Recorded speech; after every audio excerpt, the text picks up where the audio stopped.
have done your marketing, you know what the people want, which cover they like best, which title they like best, and you have done some advertising, even if it's just $1 or something a day on BookBub or Amazon. Definitely recommend trying Amazon. Maybe a little bit on Facebook, but if you find Facebook intimidating, just don't do Facebook. But now you want to sell it. Let's say you want to sell the book yourself. You want to sell it on Amazon and Barnes and Noble and through Ingram and everywhere else, but you also want to sell it yourself because, you know, even Amazon, you get 70% of the profit, but you don't get 100%. Amazon takes 30%. And if your profit margin, like on those paperback books, is only $1 or $2, 30%, you know, it starts adding up. And well, especially on the ebooks where maybe you're making $3 a book and Amazon, you know, is taking a chunk of that. So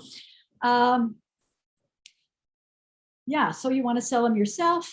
Shopify, there are other sites where you can sell, but Shopify is the big player, and I think the best one, especially to start. I use another one called Samcart. I'm not going to talk about that. I use both of them. I use both of them together. You can tell I use a lot of things. I use the shotgun approach, I guess, but I mean, there are advantages. Again, there are advantages to each, and there are reasons why I use both, but I recommend Shopify because it is the biggest. It integrates with lots of different applications. There's a lot of things you can do to set up your store. You can sell paperbacks directly hooked to Lulu, and they'll just print them and ship them out. Very easy with Shopify. Samcart, you can't sell paperbacks unless you're going to ship them out of your garage. No way am I going to do that myself. So Shopify is pretty cool for selling stuff.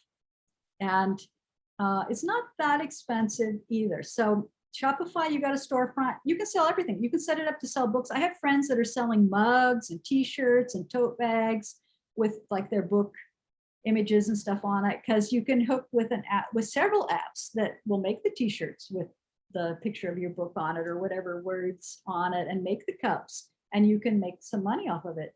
I tried to do that, but I never got it set up right. And then I gave up because I'm like, I don't want to sell books, mugs and whatever. And anyway, I don't think they sell a lot, to tell you the truth. My friends that I've talked to, oh, maybe someone buys a cup once a year. I don't know, Christmas. But you know, it's something fun. And you know, you can make t-shirts, especially if you have really cool looking stuff, you know, maybe with the kids' books and you have a cool looking illustration or cover or something. It's not hard to do. I just didn't do it quite right. But I just didn't want to deal with it. But it's not that hard to do, and it could be fun. Anyway, Shopify, you have a storefront, it integrates with lots of different platforms and apps, which just makes it easier. Like if you sell, well, another thing, when I first started using Shopify, it didn't send out the book. It sold the book, but now I had to deliver the book to the person who bought it. So I had to have it integrated with an email delivery service that would deliver the book. And then I had to have it integrated with a platform that had the book, not Amazon. I mean, I had to have the book myself, and I'll mention that because I don't know if it's in this slideshow or another one, but you have to have the book, and the place where you'll have the book, the best place is BookFunnel. And if I don't have that on all the sheets, I should put it, but I'm going to put in the chat now, just BookFunnel. The BookFunnel people are amazing. They have like the best customer service you'll find anywhere. And the main person, her name is Jamie, and just amazing personal service for anybody. I mean, mostly not me, but the people, if someone, you know, like I said, most of my demographic are older, and maybe they don't know how to use the internet that well to download stuff. And oh my gosh, they help them with whatever they need. They're so great. But you do need to have the book somewhere, the ebook. And you know, Lulu will handle the paperbacks, but you need BookFunnel to have the EPUB so they can download it onto their Kindle or their Nook or whatever e-reader they use. Shopify, I mean, the integrations on Shopify are really good to help you, you know, send out emails or whatever. Now Shopify delivers the book. It's now, I mean, I guess in just the last couple of years, they have a a way of just delivering the book immediately with the receipt when they send the receipt. So it's way easier. You have to integrate it with an app, but it's not that hard. And they'll deliver the ebook for you. But you have to have the ebook up somewhere on a site, which is BookFunnel. And I think I may not have put that, it might have been an oversight of my presentation, but it's not that expensive, BookFunnel, and it depends on, they have different levels depending on how many books you have and how many people you're going to have going through. And it's really easy to use and they're super nice. You just upload that EPUB that you had, put in a short description, upload the JPEG of the book cover that you have already made yourself or had someone else make, and put a price. Oh no, it's, you put a price on the Shopify. On the BookFunnel, that's it. Then they'll give you a link, and that's what you'll put in the Shopify, a link that will take you right to where they download the book. I can show you if you want how I do that. See here, in fact, I think I was going to show you my Shopify store. So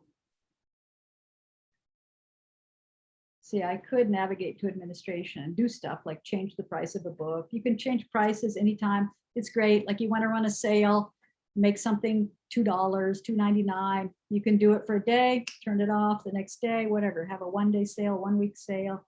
So, you know, I have 3 different series.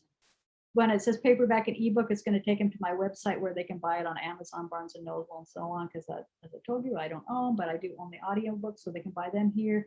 They can buy all 3 different formats here.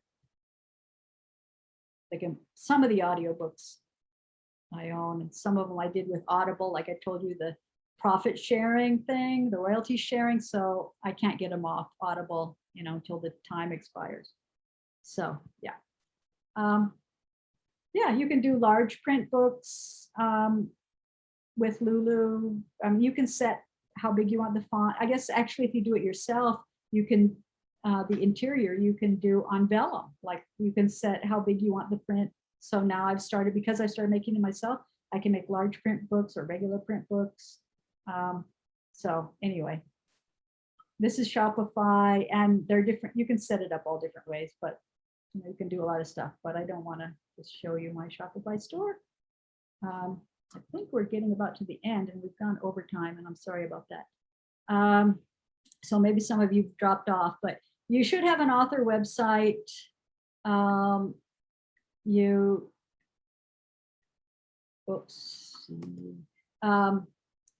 You can put links to places to buy the books on the author website. You can have a newsletter. You can have a sign up where they can sign up for your newsletter. In that case, you're going to need to collect their email addresses, and you're going to need an email service like MailChimp or MailLite. And I'm not going to go into that a lot, but you should, you know, set up an author website at some point.